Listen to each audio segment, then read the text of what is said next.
안녕하세요. 세숙TV 이하나 세무사입니다. 요새 워낙 어려운 시기다 보니까 주식이나 부동산 쪽에 관심을 많이 기울이시는 것 같은데요. 이제 부동산 투자 중에서도 경매에 대한 관심은 옛날부터 굉장히 끊이지 않았던 것 같아요. 경매라는 게 보통 경매 투자의 원칙이 싸게 사서 비싸게 판다는 게 원칙인데 이 상황에서 투자 수익만 바라보시다가는 좀 큰 코를 다칠 수 있습니다. 왜냐하면 지금 세율이 굉장히 올라갔고 이런 부분에 대해서 오늘 한번 짚고 그리고 경매로 취득한 부동산을 양도할 때 그때 양도소득세가 어떻게 되는지 한번 알아보려고 합니다. 일반 주택과 마찬가지로 경매도 취득한 다음에 이제 팔게 되면 양도소득세가 발생을 하게 되는데요. 경매로 싸게 사서 비싸게 취득하면 당연히 차익이 생길 것이고 싸게 샀는데 생각보다 팔리지 않아서 양도가액, 취득가액이 비슷해진다면 당연히 낼 세금은 없는 게 맞죠. 여기서 그래서 가장 중요한 거는 취득가액인데요. 이제 이 경매에서 우리가 취득할 때의 취득가액은 보통 소위 말하는 낙찰 가격이라고 하는 게 취득가액입니다. 그래서 각종 명도 비용이나 임차 보증금, 유치권, 어떤 수수료 이런 것들이 필요 경비로 공제를 받을 수가 있는데 이거를 최대한 많이 챙기셔야만 우리가 단기 차익을 실현할 때 높은 세율 구간 속에서 최대한 절세할 수 있는 효과를 발휘하실 수 있다고 생각합니다. 부동산 경매 자체가 원래 그래도 일반 매매보다는 좀 저렴하게 많이 취득을 하시잖아요. 그렇기 때문에 이제 낙찰을 받은 후에 바로 이제 파시는 분들이 많으신 편이에요. 이때 우리가 이 양도소득세를 고려하지 않으면 수익을 많이 실현하더라도 나중에 폭탄을 맞을 수가 있는 확률이 있으니까 반드시 주의하셔서 오늘 영상 주목해 주시길 바랍니다.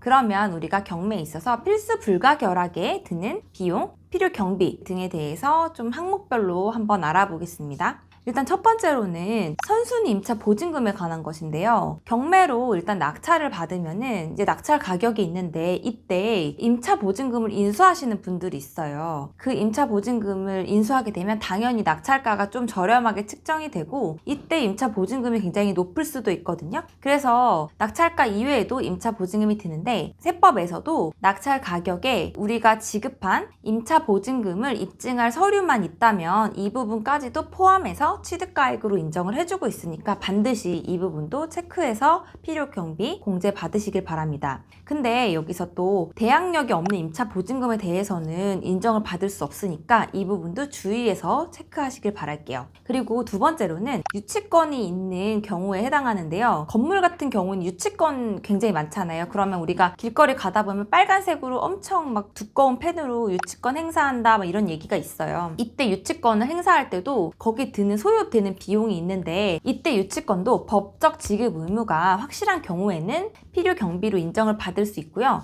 다만 이제 법적 의무가 없는 경우에 유치권을 행사하고 있는 경우도 있어요. 이때는 우리가 경비로 인정받을 수 없다. 이렇게 생각하시면 될 것 같습니다. 그러니까 유치권 종류에 따라서 또 달라지는 거겠죠.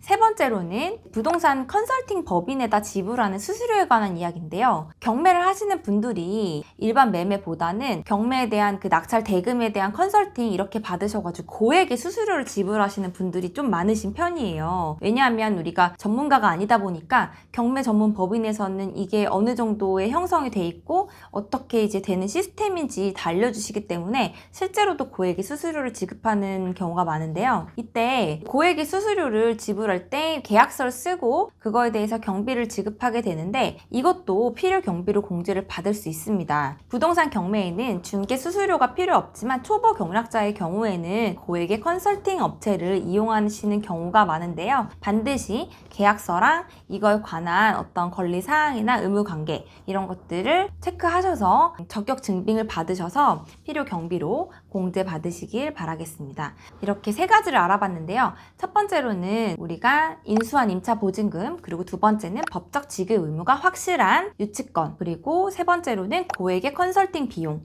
이렇게 세 가지 정도는 꼭 챙기셔야 우리가 경매에서 발생하는 비용에 대한 절세를 좀 받으실 수 있어요. 그러면 경매로 인해서 단기 차익을 실현할 때 과연 세율은 어느 정도 적용이 될까요? 지금 2021년도 6월 1일 이전 이후로 나뉘게 되는데요. 2021년도에 또 세법이 많이 개정됐잖아요. 그래서 그 개정 세법에 관한 내용은 지난 영상을 참고해 주시면 될 것 같고요. 2021년도 6월 1일 이전에 1년 미만 보유해서 판다고 가정을 할 때 2021년도 6월 1일 이전에 팔면 55% 지방소득세 포함해서 그런 세율이 적용되고요. 2021년도 6월 1일 이후라면 77%의 더 고액의 세율을 지불하게 개정이 되었어요. 그러니까 이렇게 세율이 높은데 내가 차익을 많이 실어놨다고 해도 세금을 내고 나면 남는 게 진짜 많지 않으실 수도 있거든요. 이 부분을 반드시 체크하셔야겠습니다. 그렇다면 또 이렇게 고세율을 좀 피해 나갈 수 있는 방법이 없을까 하시는 분들도 있어요. 그거에 대한 답변을 드리자면 사업소득자를 내면 중과세율 이런 부분들을 피해 나갈 수가 있는데요. 부동산 매매 사업자라고 해서 이런 경매를 주업으로 하는 경우에는 우리가 사업자를 내서 그거에 따라서 경비 인정을 받고 사업소득세를 내게 되면 되는데요. 이때 필요경비 공제 항목이 조금 더 광범위해질 수 있고 그리고 세율도 개인이 팔았을 때 그런 단기 차익에 대한 세율이 아니라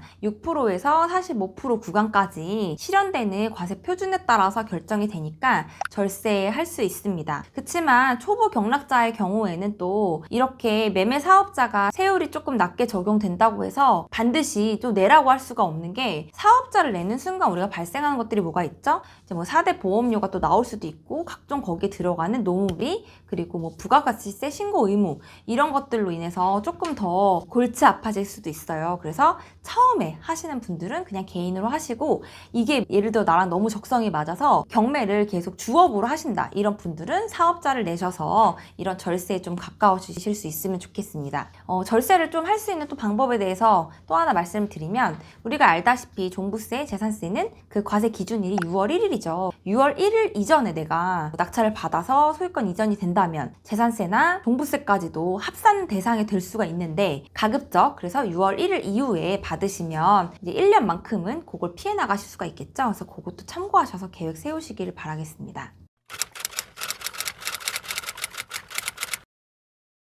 네, 경매를 당하신 분들의 이야기인데요. 지금 제가 앞에 설명드린 거는 경매를 내가 직접 진행을 했을 때 그 부동산을 팔았을 때 말씀드린 거고 경매를 당하신 분들도 있잖아요. 그런 분들은 양도소득세를 강제적으로도 내셔야 되는 상황이에요. 그 이유는 우리가 세법에서 말하는 양도의 정의는 등기 여부나 관계없이 자산을 사실상 유상 이전하는 것을 뜻하는데 자산을 유상 이전한다는 의미는 내가 경매를 당해서 부동산이 이전되면서 경매 대금을 받으면 그 경매를 당한 소유자가 빚이 좀 탕감될 수 있잖아요. 그것도 유상 이전한다고 보거든요. 그래서 소득세법상 양도의 정의에 부합하고 그래서 양도소득세도 발생하는 것입니다.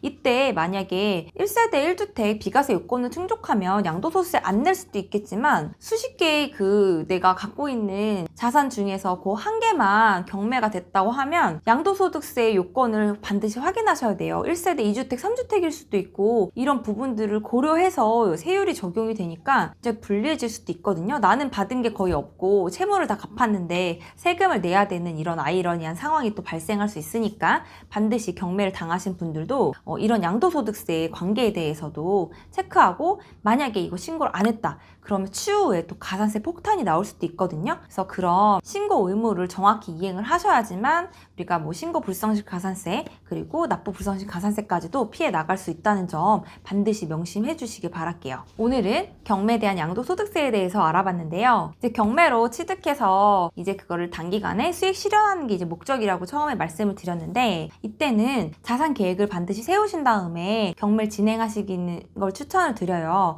이제 경매 컨설팅 업체에도 굉장히 고액의 수수료를 지불하는데 이때 내가 나중에 예상해서 경매로 인해서 내가 얼마의 취득을 할 예정인데 추후에 얼마 팔았을 때 어느 정도의 세금이 나올지 정도도 이제 계획을 짜셔야지만 우리가 진짜 순수하게 내가 경매를 해서 얻은 수익이랑 비용을 다 차감한 게 내 순수익이 되잖아요. 그러니까 이런 부분을 고려하시고 주변에서 제가 봐도 막상 경매로 고액의 물건을 취득을 하셨는데 골치 아픈 상황들 뭐 명도, 유치권, 뭐 보증금 막 이런 상황들 때문에 실제로 정말 남는 게 없고 굉장히 힘들게 1, 2년 정도 끌고 가시는 분들도 많이 봤거든요. 그래서 오늘 영상을 이제 준비했으니까 경매를 하시는 분들 양도소득세 관련해서 반드시 체크하셔서 불이익 받지 않도록 하시길 바라겠습니다. 오늘 영상은 여기까지 하겠습니다. 감사합니다.